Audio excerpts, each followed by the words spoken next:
You hear a lot of motivational speakers, alpha males, and similar types of people saying burn the boats. Meaning to fully commit to one thing, and drop everything else in your life so that one thing you fully do is your only option. Well, I disagree and am a fan of a backup plan, a skill to fall back on. There's nothing wrong with having a plan B, or a backup plan. Getting a job and working for someone else is okay. I wanted to propose an alternative and some historical examples, as it seems like the trend of burn the boats is becoming more and more prominent. The people featured on the internet and TV are successful. It is a confirmation bias, as you never hear from the people who lost it all, who live quiet lives. When poker was a huge phenomenon in the 2000s, it is a good example of that. Where the TV and news articles highlighted the people who made it big. Who won a single tournament and spent all their money to get to Vegas to do it. There's a phrase, all you need is a chip and a chair. And a lot of people did get rich, and some people went on to play poker professionally. But an untold number of people also went broke and lost everything thinking they would be the next poker superstar. And those people were all 100% certain about their talent, skill, and personality to make it happen. But it didn't happen. I remember at the time reading an article from a long-time professional poker player, well before it was popular. And their advice was to keep your job for 3 years, and play poker part-time. If you make more money playing poker than your actual job for 3 years in a row, then quit your job. And to this day that seems like good, solid, sensible advice for the average person. By burning the boats and quitting your job and moving to a new city to pursue something like poker was something a lot of people did, but it only worked out for the very few. The rest, I would bet, maybe wouldn't have moved so quickly, or taken smaller steps toward their larger goal, as it is easier to come back from a small step than a large one. Edward Gibbon in The Decline and Fall of the Roman Empire explained how an emperor during a civil war went about securing victory. He said, in his execution of a daring enterprise he availed himself of every precaution. As far as prudence could no longer accompany his steps, he trusted the event to valor and to fortune. I think this is worded perfectly, and it is a great way to think about a goal or life you want to lead. There is nothing wrong with risk management. Do everything possible to ensure you will be successful, study, do research, practice over and over again. And then when you feel ready, to take smart, well-thought-out risks. At that point you have to just do it, and trust yourself, be brave and be okay with whatever result comes. George Washington's winning strategy he reluctantly accepted was one of retreating and keeping his army alive.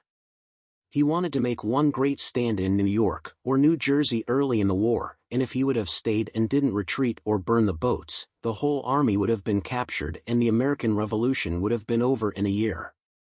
But no, he got on the boats, kept his army and the dream of American freedom alive along with the lives of his men. In swallowing his pride, Washington was able to give himself a chance to be right later on. If he would have stayed and fought in Manhattan, he wouldn't have been able to make any more decisions, because he would have been captured or killed. Give yourself the ability to be wrong, but be able to be correct next time. Sun Tzu said the general who advances without coveting fame and retreats without fearing disgrace, whose only thought is to protect his country and do good service for his sovereign, is the jewel of the kingdom. Having retreat as an option isn't a negative. It doesn't mean you cannot attack again, it just means you have the option to attack again later. Later on in the American Revolution the focus and fighting shifted south. General Daniel Morgan and Nathaniel Greene were in command there fighting the famous British cavalry officer Banastre Tarleton and General Charles Cornwallis. The Americans chose the field of battle which was known as Cowpens. This battle was partially depicted in the movie The Patriot by Mel Gibson, where Daniel Morgan did ask his militia to take the field, fire 2 shots and retreat. This action of firing and retreating happened with multiple lines of men, knowing the British would take this as a retreat and push the action and charge. This was walking into Morgan's trap. Morgan had his expert rifleman corps positioned where they could be most effective, and they, with the militia who had stopped and fired, devastated the British lines. The battle was over in less than an hour. It was a complete victory for the Patriot force. British losses were staggering: 110 dead, over 200 wounded and 500 captured. Morgan lost only 12 killed and 60 wounded, a count he received from those reporting directly to him, which may not sound like a lot when considering other wars. For the American Revolution this was a lot. But the reason this story is important is that after this victory, General Cornwallis desperately wanted to catch Morgan and his army. General Cornwallis left his baggage and supplies behind in order to pursue Morgan. When Morgan passed several rivers successfully without being captured, Cornwallis needed supplies and his men needed to rest. It was then he retreated to Yorktown, where he was surrounded and eventually had to surrender. This was the last fighting of the American Revolution. All because Cornwallis decided to burn the boats and chase after his enemy.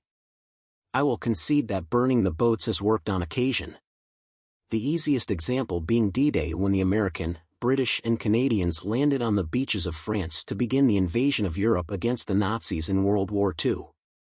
When the boats opened up, there was only one way for the troops to go: forward, or die. It was a choice the Americans knew they had to take. But they also took every precaution before taking this massive risk to make sure it was successful.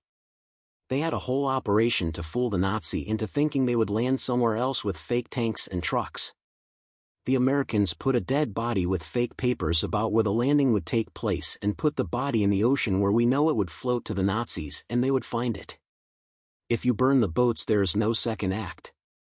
You can't lose. Maybe the business idea wasn't what you thought, you didn't have the support you thought you had.